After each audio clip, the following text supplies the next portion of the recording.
there would be a window pop up on your screen. You just click OK. It takes All right. few Where is it? seconds. A All few right. seconds. Okay, directing to YouTube now. There would be a window pop up on your screen. You just click.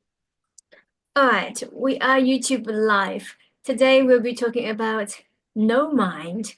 Perhaps, Sunyata, you can guide us and sharing a little bit about what is this about no mind.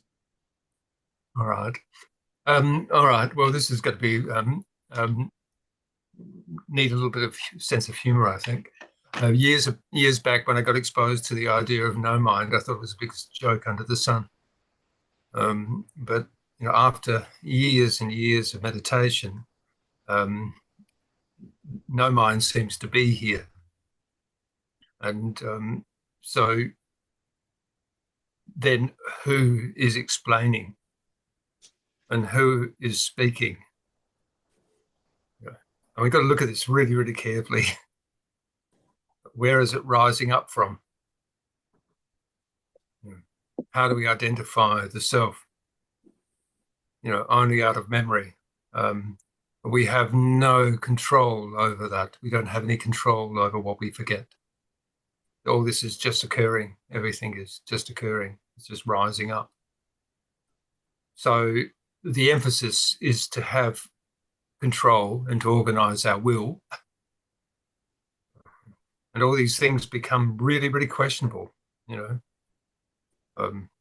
So where we sit now, the issue is how to become quiet.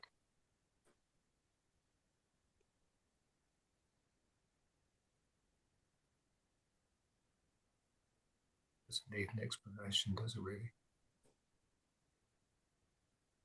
It is quiet.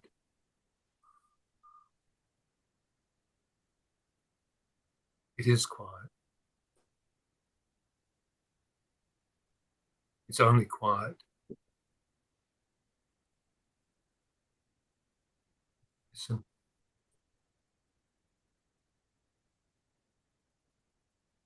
A little bit of muttering in the distance.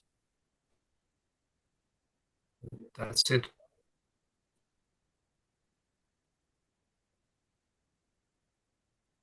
It's quiet. There's nothing to control. There's nothing to organize.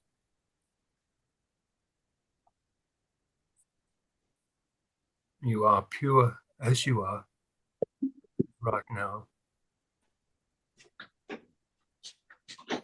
Nothing needs to change.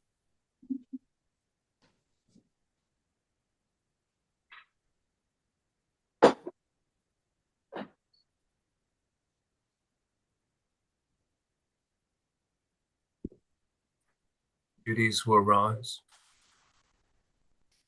The simple things that are demanded in a life will arise.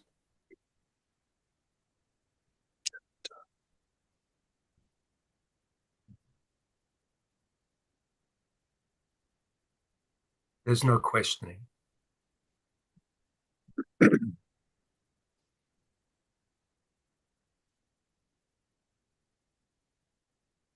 There's no will. It just happens. What we call the self just happens. What we call the world just happens. What we call others just happen.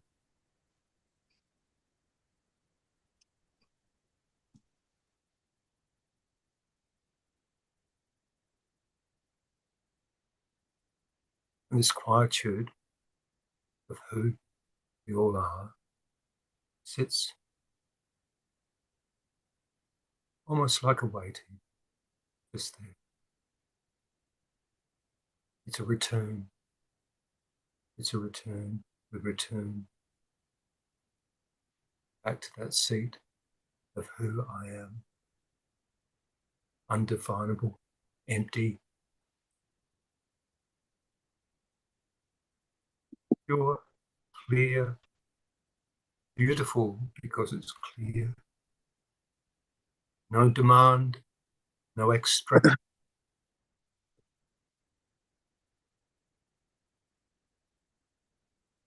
no matter what the past has been,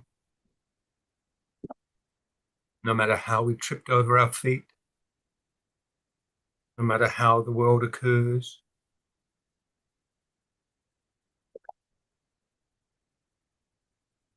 And this is meditation.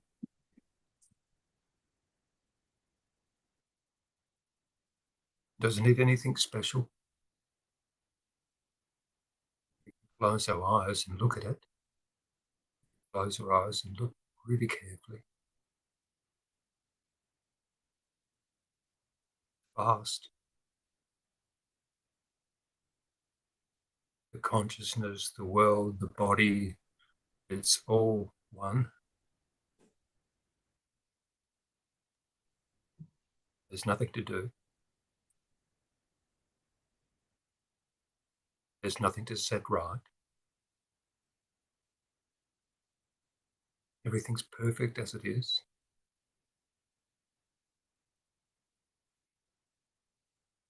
Everything is moving as it should be. Everything is moving to its peace. Everything's moving to this quietude that everything is. Everything emanates out of. It's all identical. This is meditation.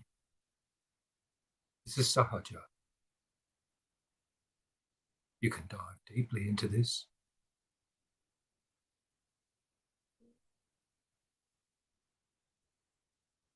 It's identical. There's nothing in it. It has no form.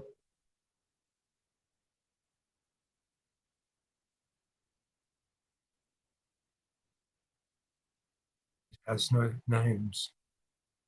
It has no sets of forms. It's all and nothing. It's total freedom. In that freedom is the peace. And nothing needs to be set right. Everything is perfect as it is. Now, this is sahaja. It's in the understanding and the conviction of it, the witnessing of it, the quality of it.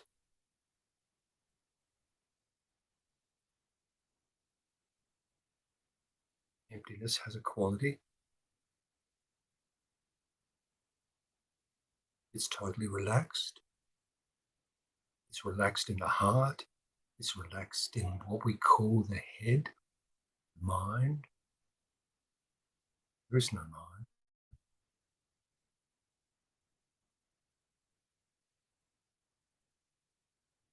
The best is awareness in consciousness. Even that's not correct. There's nothing here. It's not necessary. Everything is just happening. Everything is just arising. It's nature.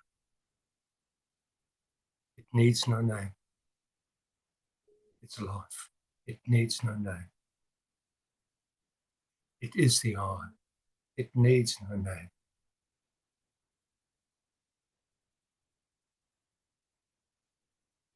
And conviction in that. Trust that. Rest there. Everything emanates out of this place. Everything is created out of this place. This understanding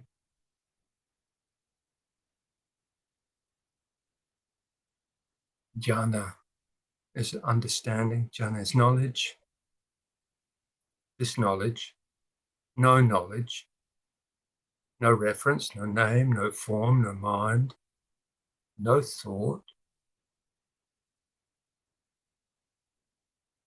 just emanation. Not manifestation, emanation. It arises. Life is arising. And nothing needs to be done for where I is.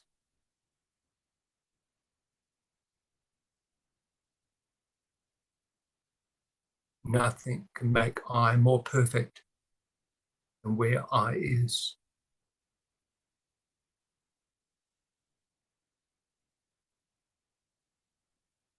Nothing can make it more pure. I is that. And everything else is emanation. Everything arises, everything comes and goes, everything is impermanence.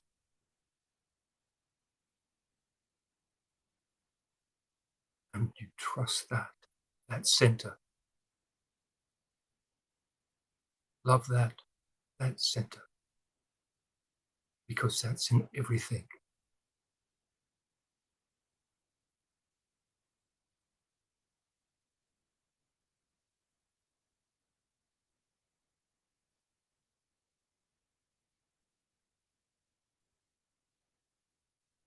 Don't get caught up by the smallness of the self. The smallness of the self is not the I. It's just the child of I. And forgive it and love it and hold it like your own and nurture it and allow it to have the love it needs.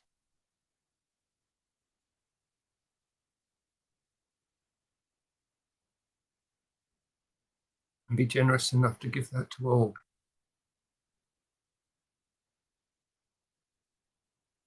That's grace.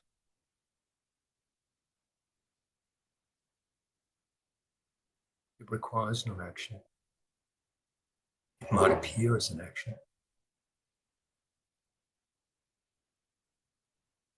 There's no duty. It might appear as duty. There's no bhakti. Everything might appear as bhakti.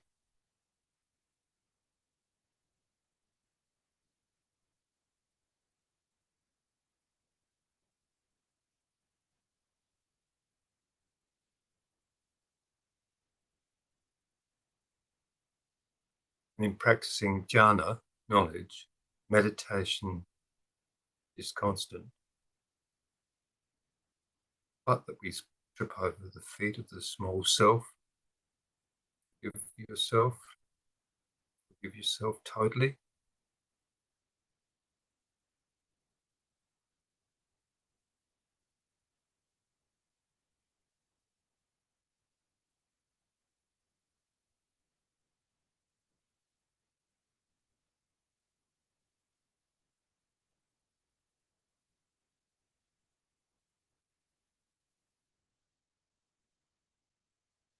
I has no form. I has no name. I is not its associations. I is free. Always. Unconditionally free. And at peace.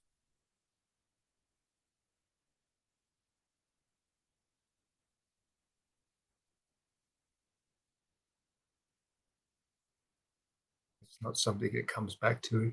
It's always this, recognizing the I of I. Not the self, the I of I.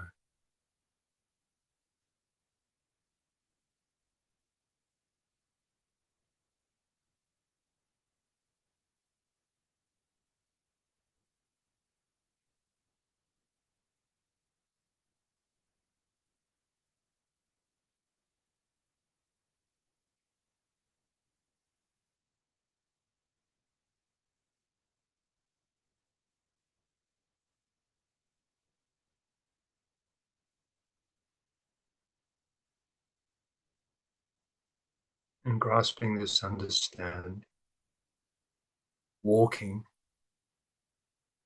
eyes open, meditation, aware of I,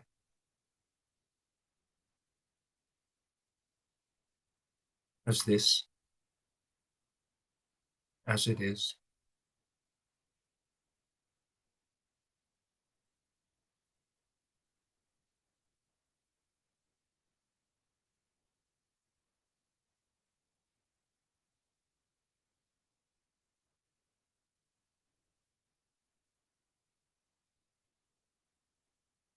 There's nothing to master.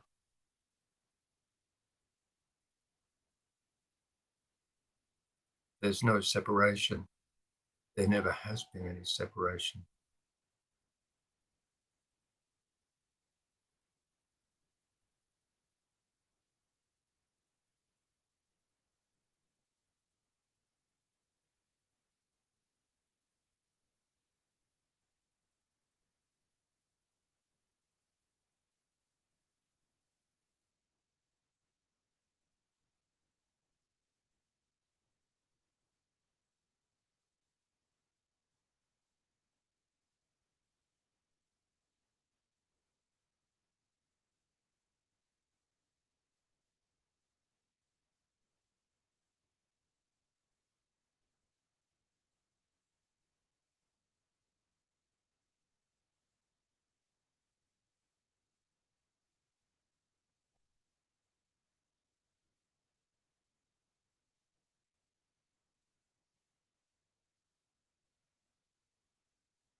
So with this notion of no mind,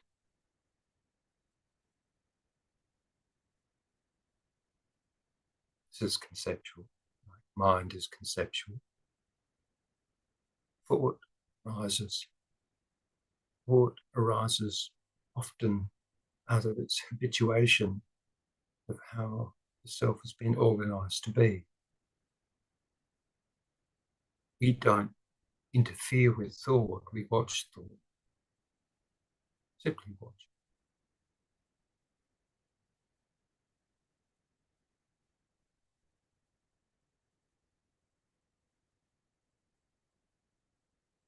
It issues upward. It's carried on energy and light.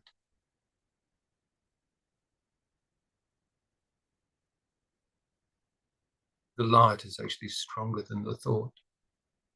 It illuminates it. Thought of itself is habitual.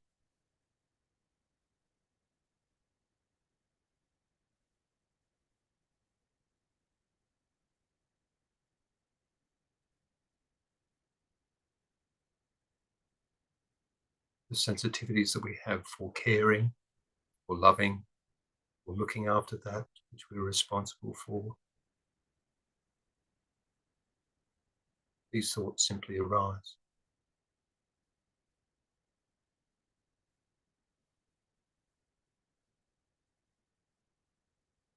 That circle which represents our duty arises simply out of light and out of that centered peace.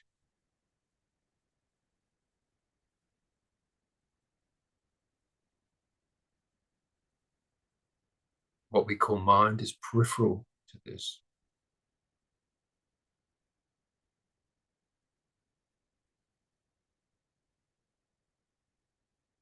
We're habituated to get caught up in the shadow play of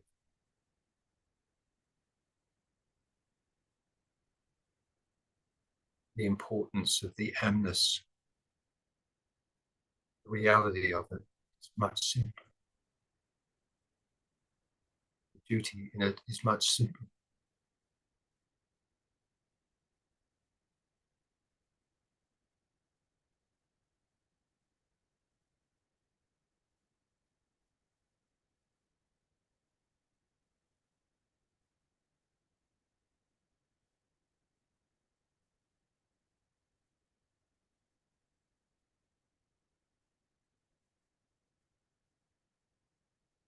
Nothing is forfeited, nothing is renounced.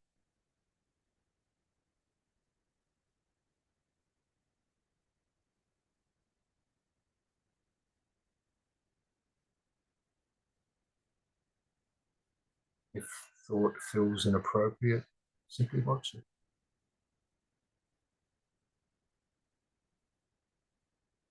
Simply watch what it does.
Slowly, if everyone wants to re-emerge to your body, we can have an open dialogue about no mind. Please feel free to unmute yourself.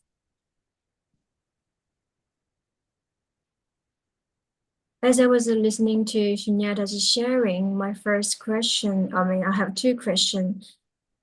Number one that pops up is when you say there's no need to do anything. So I'll throw this question onto the table. Everybody feel free to share your experiences on this. If there's no need to do anything, why there are so many, gurus, teachers, masters, running circles, doing sharings, trying to teach something. Somebody is doing something there, and we're here doing circle. How does that actually, align with what you're sharing? Are we doing circle? Or is circle just happening? It's just happening. We see if we take a look at all the steps of everything that comes forward, it's like keeping a beautiful garden, which seems to be happening here around the house at the moment. And what ends up happening is one ends up melding with the plants. there's no effort in it. It just becomes something that's necessary, like you would look after a body.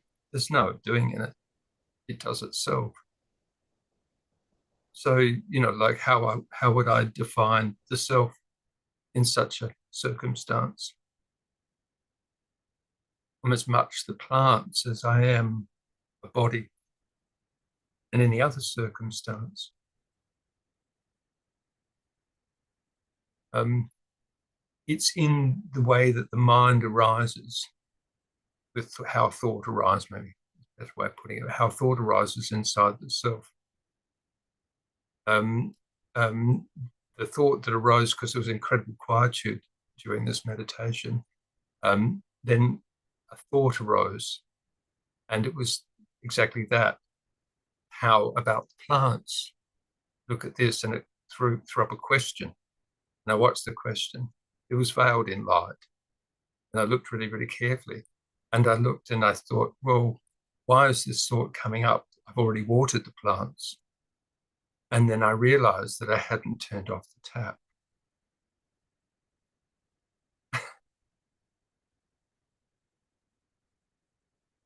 It just arose.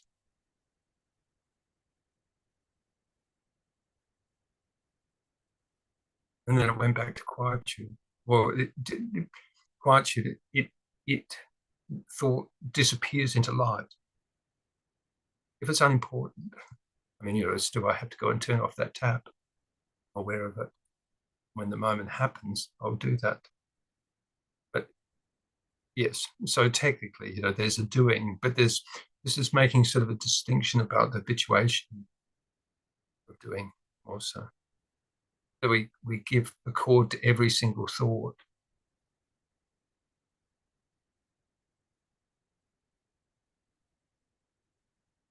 And some of them perhaps just need to be looked at. Some may just purely be habit. And I think, because people have the idea of coming into meditation is that there would be no thought arising, like no words come forward out of the throat. If you look at yourself speaking, you couldn't think it quick enough to be able to speak. It's not a thinking that has a speak. It's consciousness expressing itself. Consciousness is expressing itself. And for as long as we're conscious, then that thing has to be free to be so. It's simply free to be so. So if we see this as a doing, well, okay, that's fine. It's sort of just a technical thing. But it's making a distinction about what meditation is. That's what I'm saying. Yeah. So we can grasp it again. Because we trip over our feet and we think we've lost it. And that happens for all of us. We do something, out of place. We're not happy with the self. The self is always causing its trouble because, the self appears to be needy. Self is that construct that we see ourselves to be. The self is the one that is in beingness. The self is the one that has emerged out of its love to be. The self is the one that is really seeking love in all circumstance. Let it be. It's a child. Let it be. Let it have its love. Let it have its life. It's all fine. It's harmless.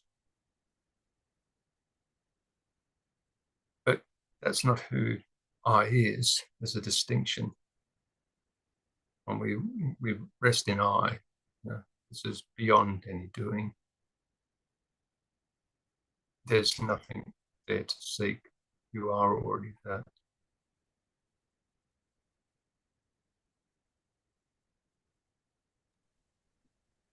Perhaps it helps the audience understand that the concept that I made this happen and I achieved this versus this idea, it just happens or it just happened. How can we Yeah, help people more to free. actually grasp the idea it just happened? rather than people think that I made it happen. I change my mind and I can create the manifestation, the things that I desire. I don't think so. Desire isn't those things that we really, really, truly desire are really mostly ready at hand if we really thought we wanted those things. Things that the self really, really wants. It was right there, just a little way away. You know, that we give ourselves the freedom to be able to do that, to be there. You know, because it's usually for love, for nurturing, to be able to give, to be able to receive, you know, be here for one another, receive, rather than getting caught up on all the preambles and the tripping over our feet and the, you know, that's just the humanness. That's just body. That's just mind. It's just friction moving through a world. Yeah.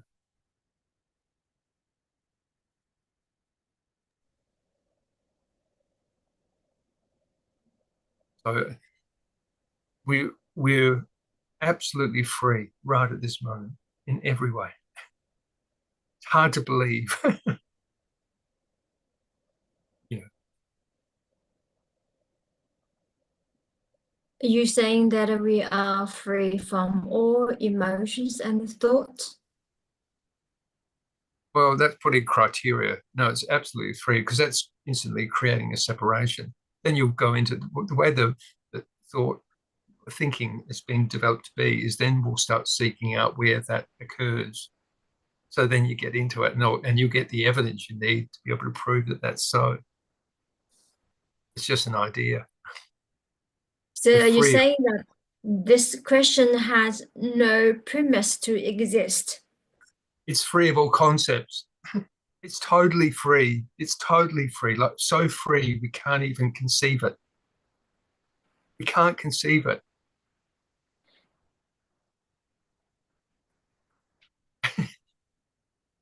You can't conceive it. You're that free. Well, then how can you explain the fight between people, the emotional It's just outburst? friction. It's just happening. It just happens. Let it be. Or are you saying that the frictions happening on the canvas are free? Hmm. So the background, this Sahaja background is always here and without us realizing. So we Yeah, because we experience can't really friction. fully realize it. We get only an element of it. We feel the peace of it, because We it's so can't vast. we can't fully realize it. It's in the way that we've been organized to know things through conception. It's not a But conception. what would you say those masters? I mean, let's say Ramana and you're the mind, you aspire to be. And would you say that he is not fully realized at the state of Sahaja? Why would you think that? Well, because that's what you said. Perhaps How did you think I we said open that? the conversation to Adrian and Anna Maria. Please feel free to join us, sharing your experiences. Because I don't know if they. It's an interesting conversation. Isn't it? It is. It is. It is. Because Yeah, go on. no, you can say, come on. I'm probably feeling you and For me, and on my journey, I feel the more I've journeyed, the more I realize I don't know. The more I realize that I'm still learning and growing, but I do have this sense that the physical plane exists for a reason, and it wouldn't exist unless it existed for a reason. We're spiritual beings having a physical experience. And recently I was listening to Bashar, and I particularly enjoyed his explanation of connecting to what it is we're here to do in the physical, on the physical plane. That when we get that sense, when we find something or have a conversation or do something on the physical plane that creates that sense of expansiveness and exhilaration and innate joy, then it's a sign that we're doing that which is in alignment with our purpose. And I guess on the flip side,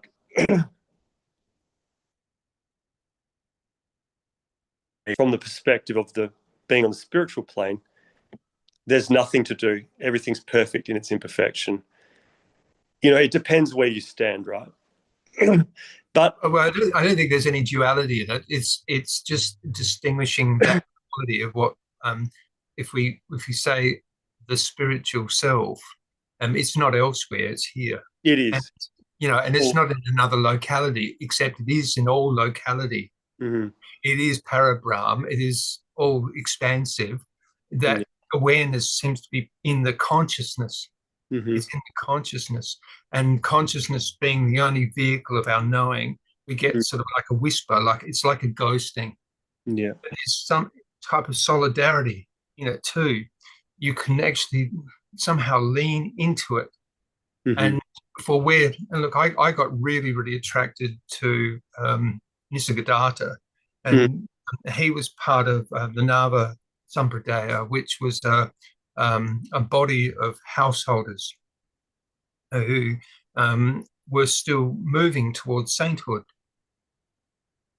You see, so rather than being part of a monastic order where you sort of have to sort of give everything up about life, we're actually all householders living with householder concerns. Mm-hmm. So this has to do with duty, and then the emphasis is on liberation, but it's not about liberation; it's about freedom.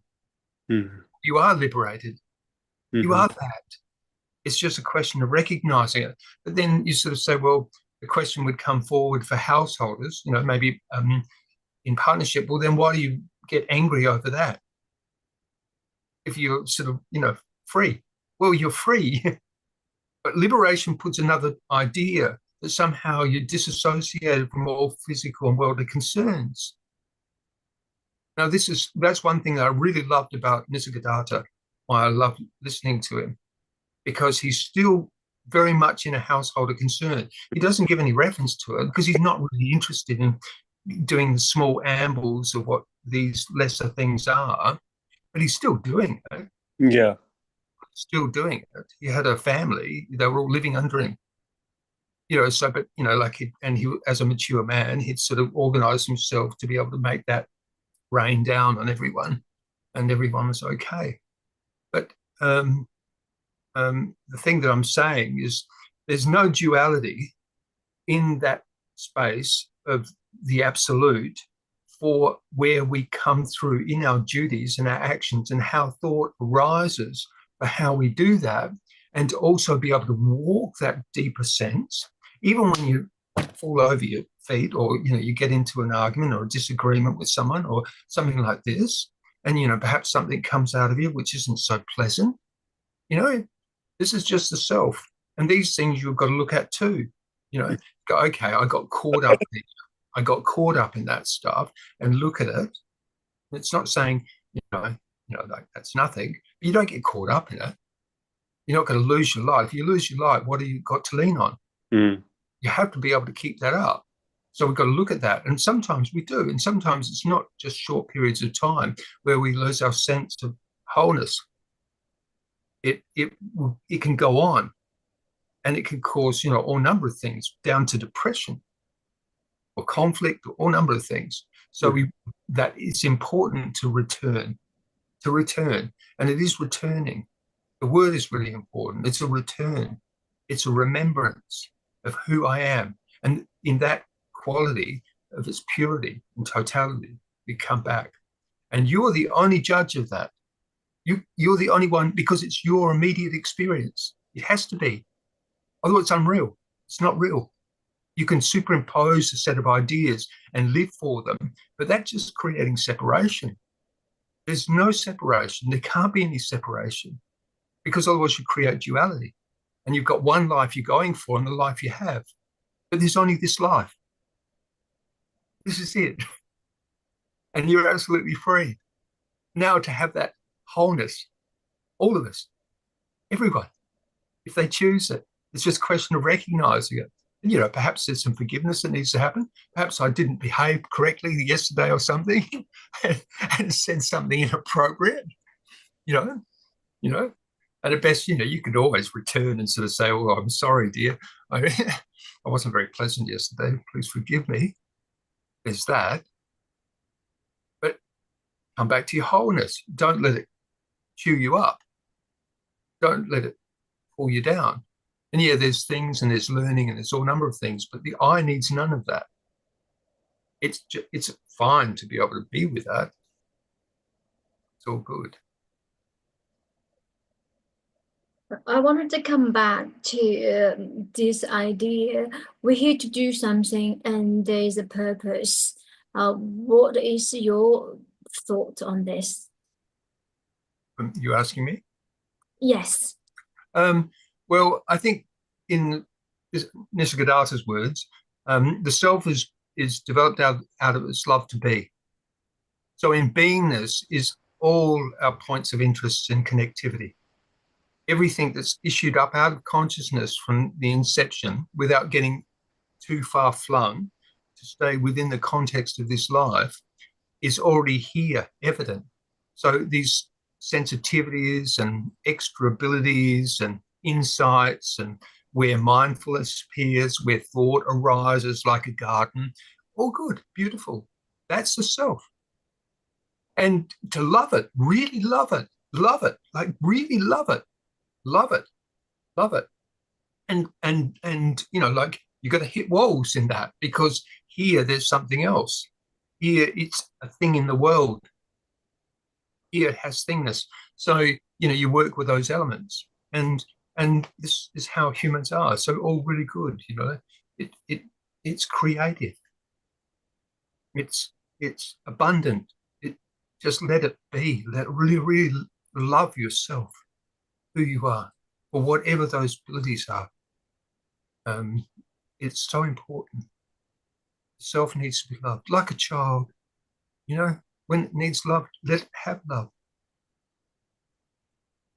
When it needs to do something special, let it do something special. Look after the body. So is there a purpose of our existence? Yeah, it's there, evident in the self. Your purpose is there, evident. Right there. It's not something you need to even acquire. It's there. It might be something that needs to be fulfilled. Like, you might have damped it down and not given it its full course. Let it have its full course. You've gone through so much experience. There's so much value in everything that you've done. Harness that. Utilize that. Bring it forward. The master of the qualities that you are. I think that was kind of what I was trying to get at a little bit too, Sunyata, is that, like, in creation, in the universe, as much as there's oneness in the experience of duality, everything is unique. Oh, amazing. This is what's so beautiful about yes, material experience is the self. When we fully tune in and we get into that flow state and connect with our true nature, we can combine that with our uniqueness, and then that allows us to create true beauty, in a sense, which is what we see in nature and so forth. Absolutely. And what can come out of ourselves, just like what you and Ekomananda are creating here. Like it's another example of that, Of like a flow state, to see that we're actually that, rather than having to have some separatist circumstance that's really, really special. Everything is here. We just need to be able to support one another in the right way. A lot of it's sort of just nurturing and sort of saying, well, no, you are that. Come on. Yeah. Fantastic. Look who you are. Come on. You're beautiful. Wow. Do that. Yeah. That's fantastic. Can I share a little tiny story, which I thought, like, it just popped in. My cousin, many years ago, I don't know, maybe 20 years ago, she wasn't sure whether she believed in divinity, whatever you want to call that, and that oneness of all things. And so she got on her knees and says, well, if you exist, show me. And so from that point, she had all of these experiences, like full-on experiences. So there was like all of these different things coming to her. But one of those experiences that came through was she saw all these soldiers walking in unison across a bridge, and they were all marching along. And as they were marching in unison, they were wearing the same things. They looked similar, and they were acting the same and walking in unison. And as they were walking in unison, the bridge started to move, and because of the vibration, and the whole bridge collapsed, and all of the soldiers died. And then this voice said to her, "You're not supposed to all be the same. You're supposed to celebrate your uniqueness." Oh, wow. She got that. And I thought that was a really powerful message for me to hear from my cousin. And it spoke to me, and it's not that we're supposed to fight each other or get caught in our separateness, but also identify where, when we get in that flow state, like, how do we celebrate those gifts of uniqueness that we all have and that all of creation has, but from that place of oneness. It's like combining the two, if you know what I mean. Yes, here, now. This is what we're doing. Yes, now, here, now. Yeah. It's just now. No procrastinating. Yes, come on. Celebrate who you are all the way through. You're like, because it's beautiful. It is really incredibly rare, and it's beautiful, and it's worth adoring. It goes that far. Everyone is worth to be adored and come together and be adored. That's what I think. Why be unabashed, totally free. And we've learnt lots of lessons of where not to go, where we bugger eyes around with this and do that, and go, no, we can keep our steadiness, but sometimes we can go a little bit left and a little bit right. It's all fine. Go, oh, whoops, I went a little bit too far left yesterday. Right, wind it back. That's right. Come on. And, and the learning is here all the time. I completely forsook the body. For the last, I've come through from India from 2014, just this incredible story. It was fantastic. I disappeared into my cave. I got what I wanted, but, I paid for it. And there was denials in it too, but it was totally illuminated for me. And this is who we are. It's just, we have this capacity to be totally absorbed in who we are. It's great. Do that. But I think sort of the thing to have too is community is really good. Beloved is really important. We've got to surround ourselves with beloved. And open up for what that means. Be in disagreement sometimes. That's all right. Tell someone off and say, I didn't like the way you behaved. And the person will probably say, look, I'm really, really sorry for the way that I behaved then. I really, really am. Please forgive me. It was just I was making lots of adjustments or something, and people will have that understanding. Let's clear it all up and get on with things. Mm. You know, keep on going, keep on going. You know, we've got to trip over our feet. So we're not going to look so glorious at times. Stuff is going to come out of us. You know, let's support one another. It's Nava Sampradaya, you know, like it's householders working for their spiritual liberation. And I go, you are liberated. We do it now. We exist. We live as we are that now, and grasp what that is. So, you know, you go right to source, you identify what source is. That's what comes through our meditation. It's nothingness, it's emptiness, it's clear. And at that verge of sahaja, because that is sahaja, that pervades everything through consciousness and the unconscious, right? It's there all the way through. And we explore that, look at it, look how thought arises. Don't give it a big hard time. Don't give this some self-position the responsibility to manage all that. Just watch, because it will just turn into a wall of light, and it just goes ooh, ooh, ooh, ooh. Water the plants, water the plants. You know, that's really, really simple. Everything's just really, really simple. Do that. You know, everyone's got all these amazing skills. Come together, ask for help. Don't do it alone. You know, also do it in the world, live spiritually in the world, love the self, you know, all these things that we've been told about, you know, all our life. You are that. You are that. That's what it's pointing at. And it doesn't need a whole heap of golden stars. The golden stars will happen, and all the experiences will happen, and all, you know, and if you need to meet with Godhead or Goddess, it will happen. You know, like it's all, everything. There's nothing that's held from you.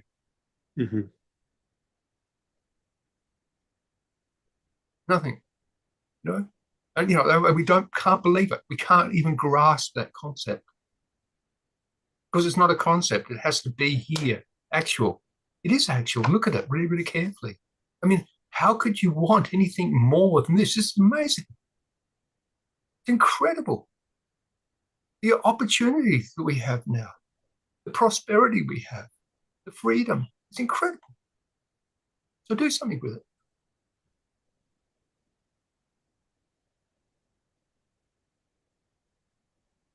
Water the plants. Turn off the tap. Yeah.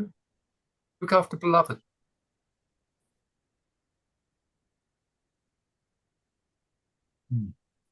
Yeah, it's lovely. Would you say that to be in the body is a privilege? It certainly looks like it. You know, like it can have its levels of pain for sure. You know, that's for sure. But this is what we're doing. I've always sort of looked at it like I'm like a hair on the arm of God. We're like hairs on the arm of God.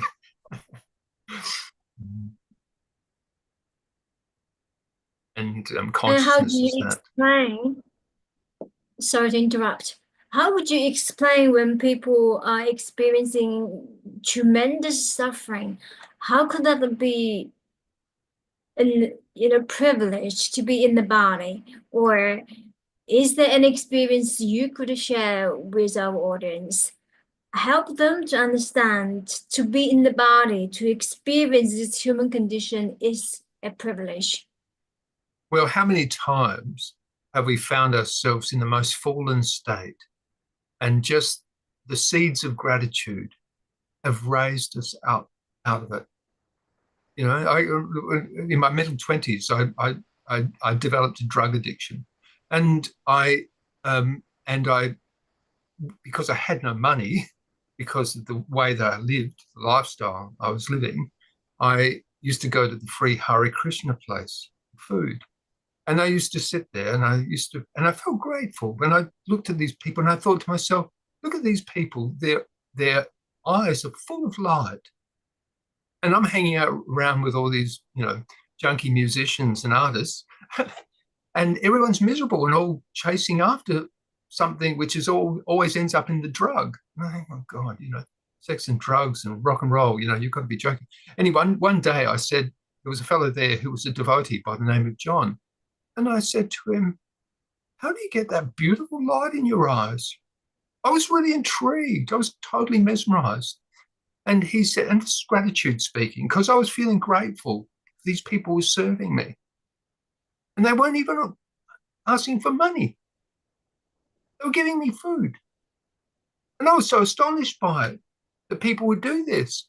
And I said, how do you get light? And he said, well, I practice bhakti, devotional service to the Lord. I said, what's bhakti? He said, devotional service to the Lord. And I said, really? I said, well, what would that be? He said, well, I just wash the dishes. I said, you wash the dishes and you get light in your eyes like that? I couldn't believe it. I couldn't believe it. I couldn't believe it. I couldn't believe it. I had such amazing experiences with the Haris. I love the Haris. I spent 2 years in Bhakti with them. And we just worked and worked and worked and worked and worked. And we could say every week we were feeding 350 people. And there was only 14 of us. And it felt really good. It felt really good. And it pulled me out of all that muck.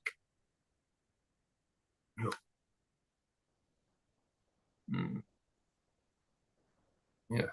Hare Krishna. Hare Krishna. If you're suffering, go to wash some dishes with the Hare Krishnas.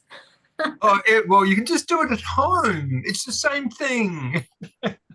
Isn't it, Anna-Marie? It's the same thing. It's the same thing. You do it. It looks like you're doing it for yourself. No, you do it for the world, even if it's just in your own self-quarter. That's all right. Still good, because you got to get freed up, and you get to be put in a situation where you can give a little bit too. So good. Gratitude, and keep on going. Look at it really carefully. What's going? It's here, dangling in front. And the mind can create stories and sort of go, well, but that's not that, and it's not like that, and it's not like that. And you're bowing down to sort of weird deities. And I have to say, this experience, even Godhead can appear. It's just so astonishing. Once you open yourself up, every quality of experience, it's not a monotheistic fabric, this human existence. It has every possibility, not just in ourselves, but in Godhead as well. It's all open and free. Everything's here, everything. Past life, everything, the whole lot. every parameter. And gratitude is the key. And then all of a sudden you find yourself in the quarter, and you get this little taste of monastic life, and you can hear, and there's a dream. And Krishna appeared to me in this time, and he said, look at my handiwork. And he was dressed beautifully, beautiful face, and he was gorgeous, beautiful. And he went like that, and he pulled away the veil, the curtain, and there was this crescent moon and a star, and I went, and the whole thing was the sound of bells, and I was ecstatic. And then emerging into the ears, I woke up out of the dream state, and there was Hare Krishna devotees through the crack of the door. I could hear them, and it was about 3 o'clock in the morning, and they were up putting on their tika and marking their bodies with sacred ash and things, as they do. And I walked out, and they said, go and shower, and then come back, and we'll show you how to tika up your body. And I went, oh, good. And I did this. And then as I'm going, I'm following 3 guys out the front door of the Brahmachari quarter. It was a farm in the middle of, beyond Wentworth, in the middle of the country. And he opened up the door, and there's the moon and the star. And all of a sudden I go, what? Hare Krishna. And I started dancing, and Chaitanya was in me for 2 years. Just miracle upon miracle upon miracle. It just keeps on going. I can tell you so many stories, of what it is to live the spiritual life, and it doesn't have to be monastic. It doesn't have to be anything. It's here now. It's as animated and as rich as you want it to be. I mean, look at your dreams. You know, open yourself up. Gratitude, gratitude. Give. Wonderful sharing. Does Anna Maria have anything to add on to share?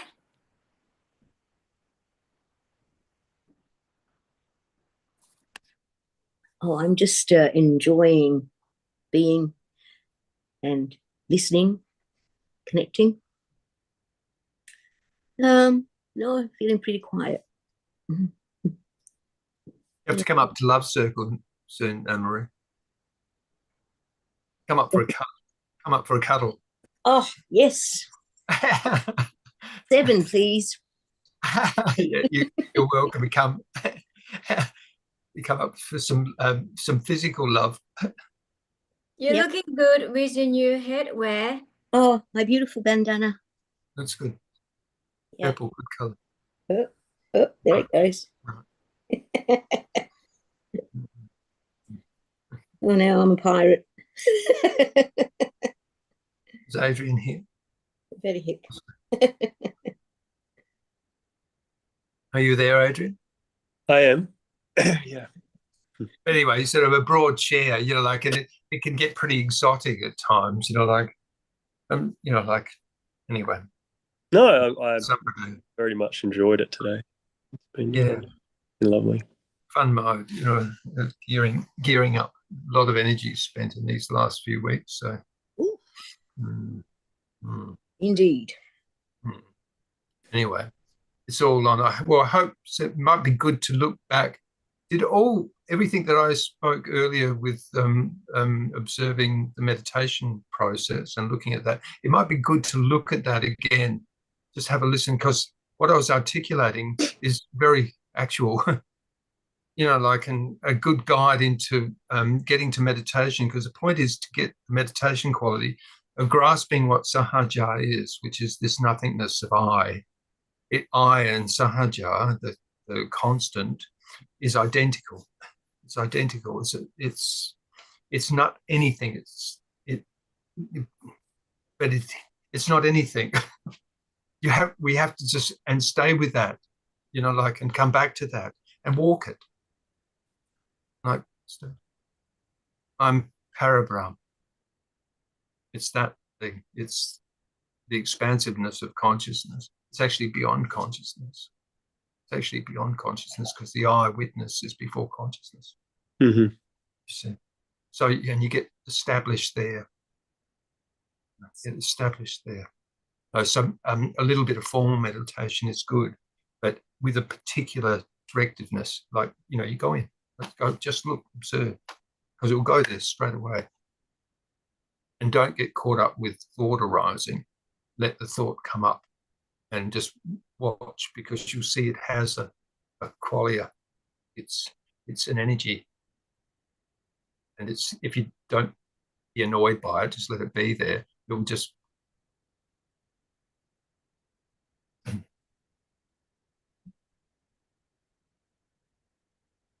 like that. It rises up.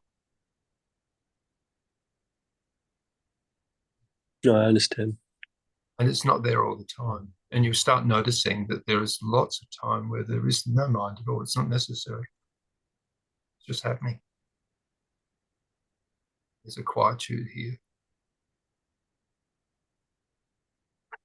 Mm.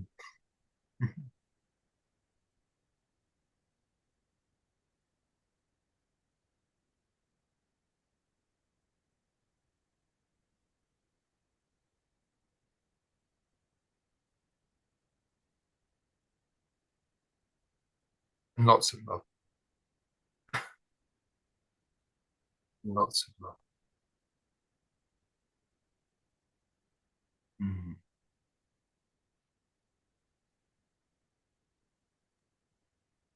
Anyway, exciting times, I think. Wonderful sharing. Thanks, Sunyata, and deep gratitude to Asian joining us, and your beautiful story and your energy, your presence allow us to hold the space for one another. And Anna Maria is a dear friend, and thanks for being here with us. Mm. Be the love. Be the love that we seek for. You come to Love Circle, organise it. Come up to Love Circle up here, Norton Summit. That'd be lovely. Love to. Yeah, Thank- we've got lovely people here. Thank you for holding space today, both of you. Yeah, ditto. Everybody contributes equally. Mm. Yes, thank you. All right. We're gonna head off and preparing for our first exhibition opening today at the Summit Community Center. So we shall be running like a beast as it happens. And look forward to connecting to you both and many of our assistant brothers out there in our next circle. Thank you. Thank you. Bye. Love it. That was really nice. Big love thing. Thank you. Bye.